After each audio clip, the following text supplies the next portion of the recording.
Hello दोस्तों, मेरा नाम है Prakash Kumar and I am a selected PO in Punjab National Bank. आज मैं इंपॉर्टेंट सेशन लेने जा रहा हूँ जीए एंड बैंकिंग अवेयरनेस के ऊपर। जीए और बैंकिंग अवेयरनेस एक बहुत ही ऐसा टॉपिक होता है जो मेंस में आपके मार्क्स को डिसाइड करता है और आपको सिलेक्शन करने में बहुत ही हेल्प करता है। तो क्योंकि मैंने आईबीपीएस पीओ प्री क्वालिफ़ाई किया था, एसबीआई पीओ प्री क्वालिफ़ाई किया था, आईबीपीएस क्लर्क प्री क्वालिफ़ाई किया था, यानी जितने भी प्री एग्ज़ाम्स थे सबको मैंने क्वालिफ़ाई किया था, तो मुझे मेंस देने का मौका सभी एग्ज़ाम्स का मिला था। तो मैं आपसे आज डिस्कस करने जा रहा हूं कि कौन सा रेलेवेंट सोर्स आपके लिए रहेगा कि आप जीए कहां से पढ़ें। मैंने बैंकर्स अड्डा से भी जीए पढ़ा था, मैंने अफेयर्स क्लाउड से भी जीए पढ़ा था, मैंने दूसरे यूट्यूब चैनल से भी जीए पढ़ा था, इसके बाद मैंने स्टडी आईक्यू से भी जीए पढ़ा था। तो इन सब का मैं कंपैरिजन करके मैं ये बता सकता हूँ आपको रियल जो बात है कि एग्ज़ाम्स में क्वेश्चन कहाँ से आ रहे हैं। जो एसबीआई पीओ का एग्ज़ाम आया था इस बार जीए जो है वो काफ़ी टफ पूछा गया था और ये देखने को मिला कि जीए में जनरल अवेयरनेस के बजाय बैंकिंग अवेयरनेस पर एसबीआई पीओ में ज़्यादा फोकस था। और मोस्ट ऑफ द क्वेश्चन जो आए थे वो जीए के जो क्वेश्चन थे वो स्टैटिक तरह के थे, यानी 1 साल 2 साल पुराना जो जीए था उसी को स्टैटिक के रूप में पूछ लिया गया था। और बैंकिंग जो है वो एसबीआई के पूरे वेबसाइट से पूछा गया था, यानी आप प्योर बैंकिंग अगर आप पढ़ कर गए हैं तो आपका जनरल अवेयरनेस में बहुत ही अच्छा स्कोर होगा। तो ये था एसबीआई पीओ का पैटर्न। लेकिन इसके बाद अगर हम देखते हैं आईबीपीएस पीओ में किस प्रकार से एग्ज़ाम आया, एग्ज़ाम में क्वेश्चंस आए जीए के, तो आईबीपीएस पीओ में आप देखेंगे कि मैंने सिर्फ जो बैंकर्स अड्डा का वन लाइनर होता है, क्योंकि मेरे पास समय बहुत कम था, मेरे बहुत सारे प्री निकले हुए थे और मुझे सबका मेंस देना था, मुझे डिस्क्रिप्टिव की भी तैयारी करनी थी, मुझे टाइपिंग की भी तैयारी करनी थी, इसके साथ साथ मुझे डिफरेंट एग्ज़ाम्स के डिफरेंट तरह के क्वेश्चंस को प्रैक्टिस करना था। तो मुझे जीए पढ़ने के लिए ज़्यादा समय नहीं मिल सकता था, इस वजह से मैंने वन लाइनर्स को चुना और बैंकर्स अड्डा के वन लाइनर्स को मैंने पढ़ा।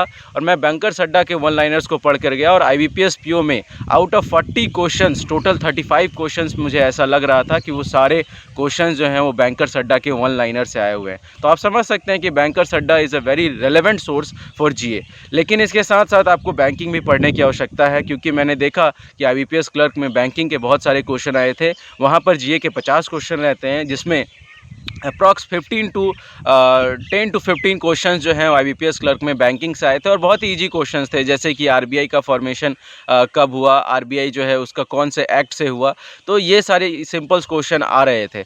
लेकिन मैं ये कहना चाहूँगा कि अगर आप चाहते हैं कि एक ऐसा सोर्स जिसमें सारी चीज़ें कवर हो जाए, यानी आपका बैंकिंग भी अच्छे से कवर हो जाए, आपके बहुत ही अच्छे मार्क्स आएँ, चाहे आपके क्वेश्चंस कितने भी टफ हो जाएँ, तो आपके लिए अफेयर्स क्लाउड से एक बहुत ही रेलेवेंट सोर्स है।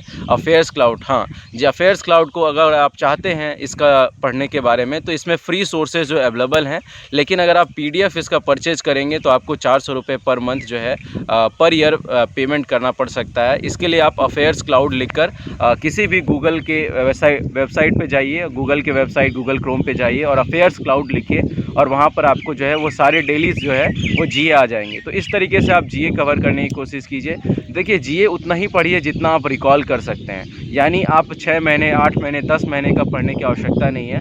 आप जो है एग्ज़ाम से 4 महीने 5 महीने पीछे का ही पढ़िए, क्योंकि आप उतना पढ़ेंगे तो आप एग्ज़ाम के समय उसको रिवाइज़ नहीं कर पाएंगे। ज़रूरी क्या है? मल्टीपल रिवीज़न, क्योंकि अगर आपकी क्लैरिटी नहीं रहेगी जीए में, तो अगर आपके ऑप्शंस देखे जाए तो बहुत ही कन्फ्यूजिंग ऑप्शंस रहते हैं, तो आप गलत मार्क करके आ जाएंगे। तो आपको उतना ही पढ़ना है जितना आप रिकॉल कर सके, रिवाइज़ कर सके, ताकि एग्ज़ाम्स में आपको कोई कन्फ्यूज़न ना हो और आप ज़्यादा से ज़्यादा अच्छा स्कोर सकें। खुद मैंने आईबीपीएस पीओ में टोटल 28 अटैम्प्ट किया था और मेरे मार्क्स जो है वो मुझे एक क्वेश्चन ही मेरा गलत हुआ था, लगभग 26 या 27 नंबर मुझे आया है। तो आप समझ सकते हैं कि मैंने बहुत कम क्वेश्चंस बनाए थे, बच्चों ने 40 में से लगभग 35 क्वेश्चंस बनाए थे, तब भी उनके मार्क्स जो हैं वो 25 हैं, क्योंकि उन्होंने बहुत सारे मिस्टेक्स किए थे।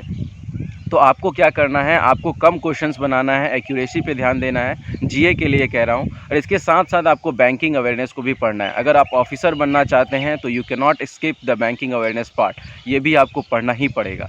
सो this was about the GA.